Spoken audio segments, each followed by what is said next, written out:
Bonjour, bienvenue sur Cocotte TV pour une nouvelle vidéo de présentation. Aujourd'hui, une grosse boîte, mais un tout petit PC, c'est le nouveau Zotac ZBox Magnus One. Nous l'avons reçu avec une configuration qui est plutôt musclée, puisque pour 2000 €, plus ou moins 1900, 1950, 2000 €, tout va dépendre des revendeurs, nous avons quand même un processeur Intel Core i7-10700 avec une carte graphique RTX 3070, c'est quand même plutôt intéressant.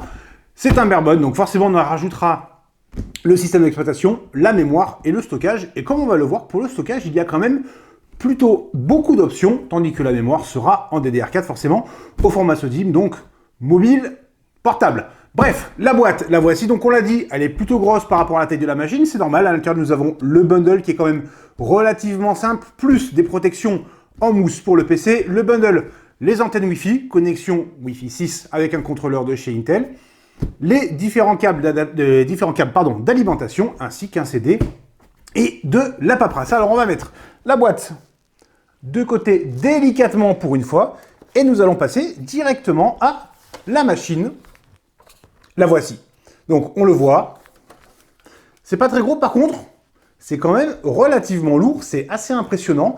Nous avons une construction qui va mêler acier et plastique. Alors, on ne voit pas forcément très bien, mais le plastique à l'avant a un petit effet brossé qui est plutôt sympa. Par contre, on va noter des différences de teinte sur le noir entre le plastique et le métal.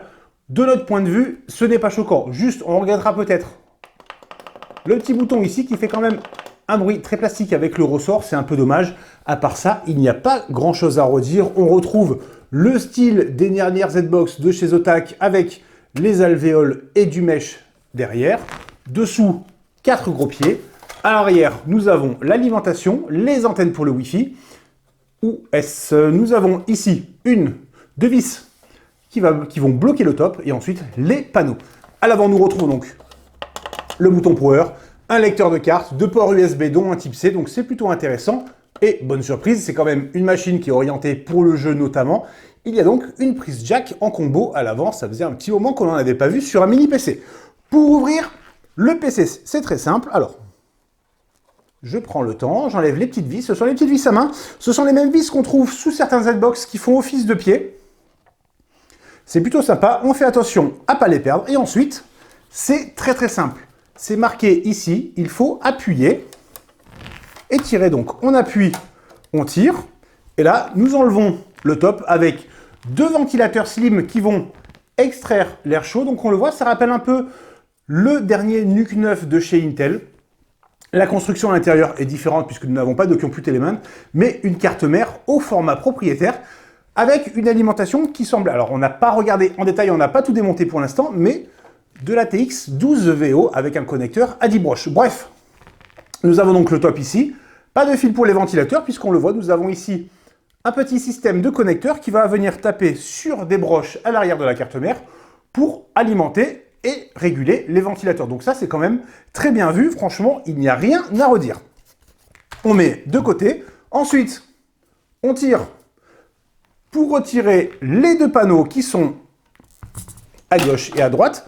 Alors, c'est assez facile à enlever. Par contre, à remettre, c'est un peu plus délicat. Pourquoi? Tout simplement parce qu'une partie du boîtier sur le bas est en plastique, donc ce n'est pas forcément droit. Donc on va prendre le temps de bien aligner avant de reposer. Hop. Pareillement, on met de côté délicatement, ce qui nous permet d'accéder à l'intérieur du boîtier avec de ce côté-ci la carte graphique. Nous l'avons dit, une RTX 3070, donc de la puissance pour les joueurs, pour ceux qui veulent faire de l'encodage vidéo, de la création 3D. Il y en a vraiment pour tous les goûts. Le processeur, nous le voyons, il y a un radiateur, un ventirad. Alors ce n'est pas un top flow, mais ça reste quand même un système relativement simple. Alors il est tout en noir, c'est plutôt sympa. Cela dit, vu que le mesh ne montre pas grand-chose, ma foi, ça aurait pu être en green, ça ne nous aurait pas dérangé. En revanche, il n'y a pas d'éclairage RGB, et c'est la même chose au niveau de la carte graphique, si ce n'est le petit logo sur le dessus qui filtre un peu de lumière à travers le top. Nous avons aussi les deux emplacements pour la mémoire, et ensuite, comme on peut le constater, ici nous avons un panier 2,5 pouces. Donc déjà, un emplacement pour un SSD ou un disque dur, c'est plutôt intéressant. C'est un système sans vis, on enlève la vis, on clip le disque dur, le SSD dedans, on remet et le tour est joué. Franchement, c'est super rapide, c'est super simple, on apprécie énormément. Et derrière, À côté du contrôleur Wi-Fi 6 et Bluetooth qui est installé, nous avons 2 emplacements M2. Alors, il y en a un en SATA PCI Express qui va permettre d'installer un SSD, bien entendu. Et à côté, nous avons un deuxième emplacement PCI Express seulement qui va permettre aussi d'installer un SSD en Optane par exemple. Celui-ci étant 110 pour la longueur, le PCI Express SATA étant 80. La machine est donc plutôt intéressante, c'est plutôt complet pour un gabarit, on le remontre, qui est quand même vraiment discret. Ça prend pas de place sur un bureau, alors oui, ça souffle un peu forcément, ça chauffe à l'intérieur, on a fait quelques tests déjà. Il y a un petit bruit en permanence qui s'oublie assez rapidement, et ensuite les ventilateurs vont monter progressivement au régime quand ça va chauffer, bien entendu. Néanmoins, on a fait quelques petits tests de stress, et franchement, on a vu beaucoup plus brillant. Le test, très prochainement, on le rappelle, un petit PC à un peu moins de 2000 € avec un processeur Intel Core i7-10700 et une RTX 3070, c'est quand même beaucoup de puissance et on aime énormément à la ferme.